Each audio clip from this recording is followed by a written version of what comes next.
एक दौर की सरजमीन में एक कला खड़ा था जो एक बिगड़ी हुई शहजादी का घर था।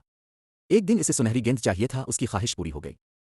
सुनहरी गेंद बेहतरीन मुजस्समे के सोने से बनाई गई थी। पुरजोश वो बाग की तरफ भागी लेकिन फिसल गई। गेंद हवा में उड़कर तालाब में डूब गई। ओफ प्लास्टिक्स एक मखमसे का सामना करते हुए शहजादी ने बड़बड़ाया। अचानक एक छोटे से सब्ज मेंढक की मदद की आवाज आई। मेंढक ने एक बोसे के बदले गेंद को दोबारा हासिल करने की तजवीज़ पेश की। शहजादी ने इब्तिदाई तौर पर पतला मेंढक से बेजार है कर इनकार कर दिया। बादशाह ने सब कुछ देखा और इसे वादे याद दिलाए। हिचकिचाते हुए शहजादी ने इत्तेफाक किया और मेंढक को बोसा दिया। एक जोरदार धमाके से मेंढक एक शानदार शहजादे में तब्दील हो गया। शहजादी ने शफकत सीखी, सबके साथ एहतराम के साथ सलूक किया। शहजादी के सच्चे बोसे से चुड़ैल की लानत टूट गई। शहजादा और शहजादी एक साथ बेहतरीन दोस्त बन गए। वो अक्सर मुज़क्का खेज़ लम्हात को याद करते हुए तालाब के किनारे हंसते थे।